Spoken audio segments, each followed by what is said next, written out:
Hello friends, मैं हूं advocate Brijesh Yadav. आपके अपने यूट्यूब चैनल ब्रिज एलएलबी पर आप सभी का बहुत बहुत स्वागत करता हूं दोस्तों। डियर फ्रेंड्स, आज की वीडियो क्लास में हम चर्चा करने वाले हैं, बात करने वाले हैं दोस्तों केसीसी के बारे में, किसान क्रेडिट कार्ड लोन के बारे में। दोस्तों, एक ऐसा व्यक्ति जो किसान है, जो कृषक है, जिसने किसी प्राइवेट बैंक या फिर किसी पब्लिक सेक्टर बैंक से केसीसी का कार्ड लिया है दोस्तों, किसान क्रेडिट कार्ड लोन लिया है दोस्तों, और उस क्रेडिट कार्ड के अंदर 3 लाख रुपए की उसको लिमिट दी गई, पहली बार, फर्स्ट टाइम दोस्तों। अब इस वर्ष की जो 2526 की जो बजट आई थी फरवरी मंथ में, फरवरी माह में, ठीक है, उस बजट में ये क्लियर कर दिया गया कि भैया अब केसीसी कार्ड की जो लिमिट है वो 3 लाख रुपए से बढ़ाकर अब कितनी कर दी गई है, 5 लाख रुपए दोस्तों, जो कि 1 अप्रैल 2025 से पूरे भारत वर्ष में लागू कर दी गई है। दैट मींस कि अब जो किसान भाई हैं वो केसीसी कार्ड के माध्यम से अब 5 लाख रुपए तक का लोन ले सकते हैं। उनके क्रेडिट कार्ड की जो लिमिट है वो 5 लाख रुपए तक की बढ़ा दी गई है दोस्तों। तो पहले जो कि 3 लाख रुपए थी, अब 5 लाख रुपए हो गए हैं। अब उस किसान भाई ने, उस कृषक ने क्या किया, उस क्रेडिट कार्ड को ले लिया दोस्तों, ठीक है। अब ये जो केसीसी का जो कार्ड है, इसमें जो भी अमाउंट अवेलेबल होती है, इसका यूज कहां पे किया जाता है दोस्तों? तो किसान जो भाई होते हैं, ठीक है, तो उनकी किसानी में, जैसे कि फॉर एग्जांपल जोताई, बोआई, कटाई, ठीक है, खाद हो गया, कीटनाशक हो गए, ठीक है, तो ये जो भी खर्चे आते हैं किसानी से संबंधित, मतलब कि खेती करने से संबंधित जो भी खर्चे या फिर जो भी लागत आती है, फॉर एग्जाम्पल किसान भाई ने कोई उपकरण खरीदा खेती से संबंधित, तो उस उपकरण को खरीदने में जो भी खर्चे आए होंगे, राइट, खेती कर लिया पूरा, कटाई भी हो गई, कटाई करने के बाद उसको उसके यातायात में, ट्रांसपोर्टेशन में, उसको लेके जाकर मार्केट बाजार में बेचा, वहां तक का जो भी खर्चा है, टोटल सारे जो भी खर्चे हैं। फॉर एग्जांपल कोई किसान भाई ने पशुपालन किया, मत्स्य पालन किया, तो उस पशुपालन, मत्स्य पालन जैसे कामकाज में जो भी लागत, जो भी खर्च बैठते हैं, इन सारे खर्चों को पूरा करने के लिए ये जो भी लागत आ रहे हैं, इस चीज को, इसमें जो भी खर्च आ रहे हैं, इसको, इसकी लागत को वह व्यक्ति कहां से यूज कर सकता है दोस्तों? इसको यूज कर सकता है वो केसीसी कार्ड के माध्यम से। तो उस केसीसी कार्ड में जो भी अमाउंट अवेलेबल होती है, उसको विड्रॉ करके, उस पैसे को निकालकर वो अपने खेती से संबंधित जो भी खर्चे आते हैं उसको वो क्या करता है, वहां से पूरा करता है दोस्तों, ठीक है। होता है क्या, फिर उसके बाद वो साल भर खेती करता है और उस केसीसी कार्ड में जो पैसे अवेलेबल होते हैं उसको यूज करता है, यूटिलाइज करता है और अपने खेती को वो करता है दोस्तों, ठीक है। अब समय के बाद, कुछ समय के बाद जब खेती की कटाई हो जाती है, उसके बाद उसको बेचता है, वहां से जो पैसे आते हैं, ठीक है, तो केसीसी कार्ड में जो भी उसका अमाउंट, जो भी ड्यू, जो भी आउटस्टैंडिंग अमाउंट जो जनरेट होती है, जो बिल बनती है, उसका भुगतान उसको 1 साल के बाद करना होता है। तो केसीसी कार्ड का एक फायदा क्या है कि भैया साल भर खेती करो और उस कार्ड में जो भी पैसे अवेलेबल है उसको यूज करो, ठीक है, खेती से संबंधित कामकाज के अंदर। उसके बाद 1 साल के बाद जब पैसे आपके पास आ जाएंगे, उसके बाद उस बिल की जो भी बकाया राशि है उसका आपको भुगतान करना होगा, जो भी संबंधित बैंक होगी, जिस बैंक से उस किसान भाई ने उस केसीसी कार्ड को लिया रहेगा दोस्तों, ठीक है। तो 1 साल के बाद उसको भुगतान करना होगा।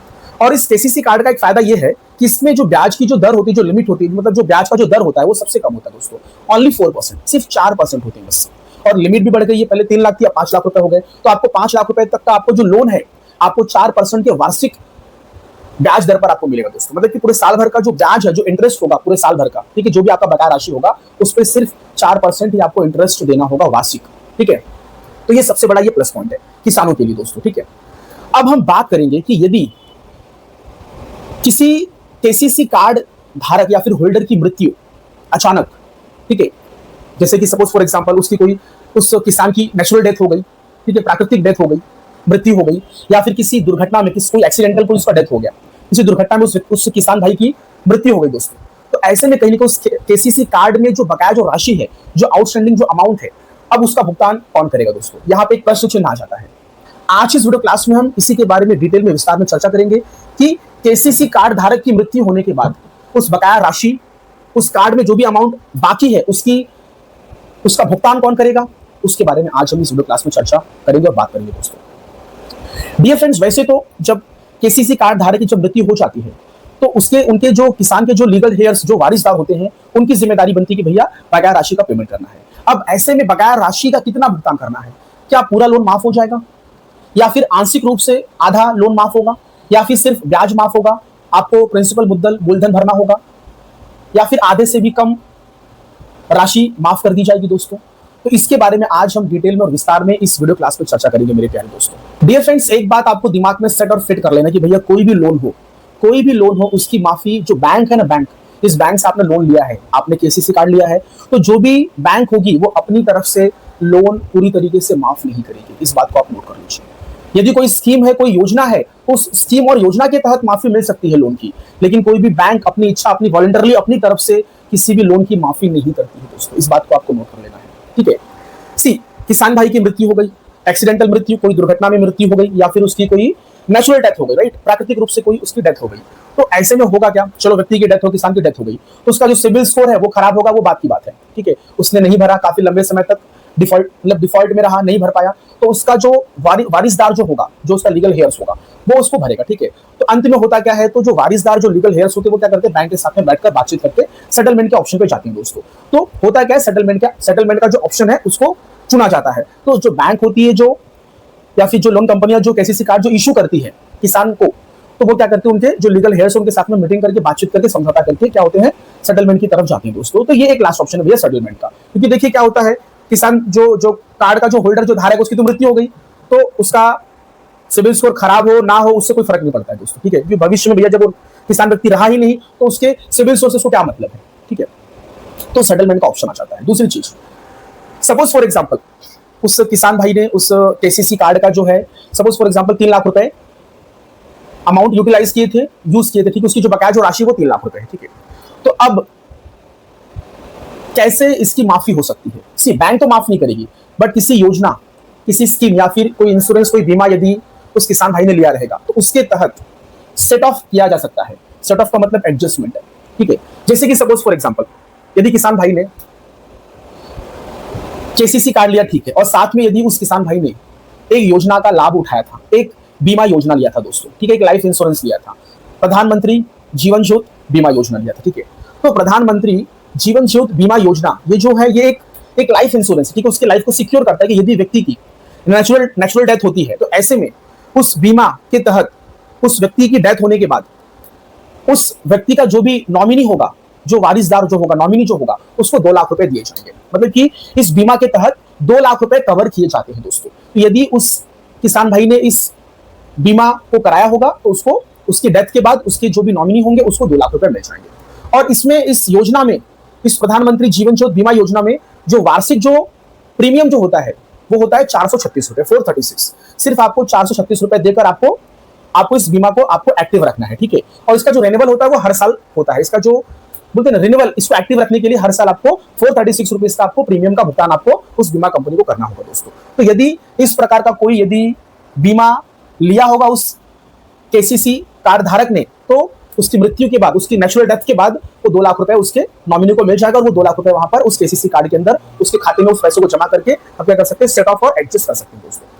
दूसरी चीज, एक और बीमा योजना है जिसका नाम है प्रधानमंत्री सुरक्षा बीमा योजना दोस्तों। इसमें क्या होता है, इसमें सिर्फ 20 रुपए की वार्षिक प्रीमियम होती है। 20 रुपए की वार्षिक प्रीमियम भरकर आप इस योजना को एक्टिव रख सकते हैं। और यदि किसान भाई की मृत्यु किसी एक्सीडेंट में, किसी दुर्घटना में हो जाती है तो उनकी मृत्यु के बाद उनके जो भी नॉमिनी होंगे उनको 2 लाख रुपए की जो है क्लेम जो है, जो अमाउंट जो 2 लाख रुपए जो मुआवजा है वो उनको दिया जाएगा दोस्तों, ठीक है। तो यहाँ पे जो क्लेम हो, जो दावा है वो 2 लाख रुपए का उनको मिल जाएगा। और इसकी जो प्रीमियम जो है वो सिर्फ मात्र 20 रुपए है वार्षिक, और इसका भी आपको रिन्यूअल हर साल करवाना पड़ेगा, ठीक है। तो जैसे किसान भाई की मृत्यु हो जाती है, एक्सीडेंटल मृत्यु कोई दुर्घटना में, तो उनके जो नॉमिनी उनको 2 लाख रुपए मिल जाएंगे। तो 2 लाख रुपए यहाँ से, 2 लाख रुपए यहाँ से, तो कुल मिला जुला कर 4 लाख रुपए मिल गए। तो यदि कोई बकाया राशि है तो केसीसी कार्ड जो लोन जो है उसके अंदर उस अमाउंट को ट्रांसफर करके हम उस केसीसी के लोन का बकाया राशि का जो भुगतान है वो कर सकते हैं। तो ये कौन करेगा, उनके जो भी वारिसदार, जो भी लीगल हेयर्स होंगे, जो उसके जो मेन कर्ता धर्ता होंगे भैया की किसान की मृत्यु होने के बाद उसका देखरेख करने वाले जो भी लोग होंगे वो क्या करेंगे, इस बकाया राशि का भुगतान इस तरीके से कर सकते हैं दोस्तों। दूसरी चीज, जब किसान भाई जब केसीसी कार्ड लेते हैं तो बैंकों के द्वारा भी उनको एक पर्सनल एक एक्सीडेंटल इंश्योरेंस की बीमा के तहत उनको कवर किया जाता है। उसके अंदर 50,000 रुपीज का बीमा कवर दिया जाता है कि कल को अगर किसान भाई की मृत्यु होती है, यदि कुछ बकाया राशि केसीसी कार्ड में रह जाता है तो 50,000 रुपीज तक का जो अमाउंट है वो उस इंश्योरेंस के माध्यम से, उस एक्सीडेंटल इंश्योरेंस बीमा योजना के माध्यम से उस 50,000 रुपीज को वहां पे मैनेज करके उस बकाया राशि को खत्म किया जा सकता है दोस्तों। एक पायस करके एक स्कीम होती है, पर्सनल एक्सीडेंटल इंश्योरेंस स्कीम करके होती है। जब केसीसी धारक, जब भी जो किसान होता है, जब वो केसीसी कार्ड लेता है तो उसी वक्त जो बैंक होती है वो क्या करती है, उस किसान के साथ में किसान को एक बीमा एक दे देती है, ठीक है। उसको बोलते हैं पायस, मतलब कि पर्सनल एक्सीडेंटल इंश्योरेंस स्कीम, ठीक है। तो इसमें क्या होता है, 50,000 रुपीज का बीमा कवर मिल जाता है। तो मिला जुला कर 2 लाख रुपए यहाँ पे, 2 लाख रुपए यहाँ पे, 50,000 रुपए यहाँ पे, ठीक है। तो यदि कोई बकाया जो राशि है उस बकाया राशि का क्या होता है, इस बीमा योजना के माध्यम से क्या होता है, भुगतान कर दिया जाता है दोस्तों।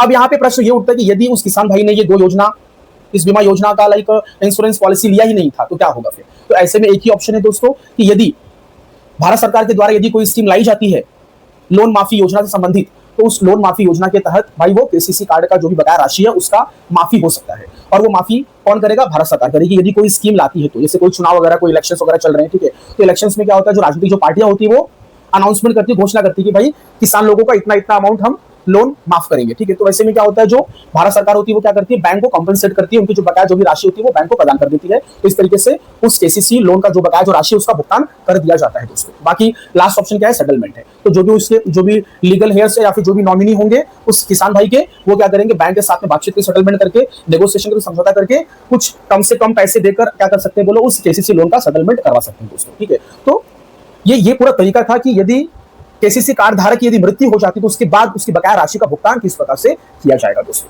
तो डियर फ्रेंड्स, यदि आपके मन में ऐसा कुछ है कि भाई नहीं, केसीसी धारक या फिर होल्डर या फिर किसान की मृत्यु हो जाएगी तो उसके बाद केसीसी कार्ड का जो भी बकाया जो राशि है उसका वो पूरी तरीके से माफ कर दिया जाएगा, भरने की जरूरत नहीं दोस्तों, तो ये गलतफहमी है, ये एक मिथ्या है, एक गलत मैसेज है दोस्तों। बकाया राशि है तो उसका भुगतान करना ही पड़ेगा, चाहे वो बीमा योजना के माध्यम से किया जाए या फिर पायस जो 50,000 रुपीज का जो कवर जो है केसीसी कार्ड लेते समय जो कवर, बीमा योजना जो कवर दिया गया था उसके माध्यम से हो, या फिर केसीसी कार्ड लेते समय यदि बैंक ने उस किसान भाई का अगर अलग से सेपरेटली किसी बीमा योजना, किसी कंपनी के माध्यम से यदि इंश्योरेंस करवाया होगा तो वहां से जो क्लेम है, जो दावा है, जो अमाउंट है, वहां से निकालकर बकाया राशि का भुगतान किया जाएगा दोस्तों। तो केसीसी कार्ड में ऋण माफी, लोन माफी बिल्कुल भी बैंक के द्वारा नहीं किया जाता है दोस्तों, इस बात को आपको नोट कर लेना है। तो केसीसी कार्ड का ये पूरा सिस्टम है कि भाई बकाया राशि का भुगतान किस प्रकार से किया जाता है। ये जो केसीसी जो कार्ड है, ये जो खास करके स्पेशली ये पर्टिकुलरली ये सिर्फ किसानों के लिए ही ये बनाया गया है दोस्तों। और ये क्यों बनाया गया है कि जैसे कि किसानों को कम से कम ब्याज दर पे उनको लोन मिल सके दोस्तों। क्योंकि जब केसीसी कार्ड जैसा कोई स्कीम जब पहले नहीं था तो इसके पहले जो किसान भाई होते थे ये साहूकारों से लोन लेते थे, वो भी हाई रेट ऑफ इंटरेस्ट पे। तो उनके चंगुल से बचने के लिए, उनको वहां से छुड़ाने के लिए, और वो भारी भरकम रेट ऑफ इंटरेस्ट पे जो वो लोन लिया करते थे, उस कर्ज के दलदल में वो फंसते जाते थे, ठीक है। तो वो चीज से बचाने के लिए भारत सरकार ने किसानों के हित में, किसानों के फेवर में इस केसीसी कार्ड को लाया और कम से कम ब्याज दर पर इनको लोन प्रदान किया गया दोस्तों। सिर्फ 4% के ब्याज दर पर, वार्षिक ब्याज दर पर दोस्तों। और इसका जो भुगतान करना होगा बहुत ही आसान किस्तों में और धीरे धीरे, और वो भी 1 साल के बाद, पूरे 1 साल का समय इनको दिया जाएगा दोस्तों। डियर फ्रेंड्स, मेरा ये वीडियो क्लास यहीं पे समाप्त होता है। आप लोगों ने इतना समय दिया, आप लोगों का बहुत बहुत धन्यवाद दोस्तों। यदि आपको मेरा ये वीडियो क्लास तनिक भी पसंद आया हो तो प्लीज मेरे इस वीडियो लेक्चर्स को लाइक करिए, दोस्तों के साथ में शेयर करिए। यदि आप मेरे इस वीडियो लेक्चर्स पे पहली बार आ रहे हैं, मेरे चैनल पर पहली बार आ रहे हैं, तो कृपया करके प्लीज मेरे इस चैनल को सब्सक्राइब कर दीजिए दोस्तों, और साथ ही साथ बेल आइकन की जो बटन है उसको ऑन कर दीजिए, जिससे कि भविष्य में लोन से संबंधित यदि मैं कोई वीडियो बनाता हूं तो आपको उसका मैसेज सबसे पहले पहुंचे दोस्तों। थैंक यू सो मच, धन्यवाद।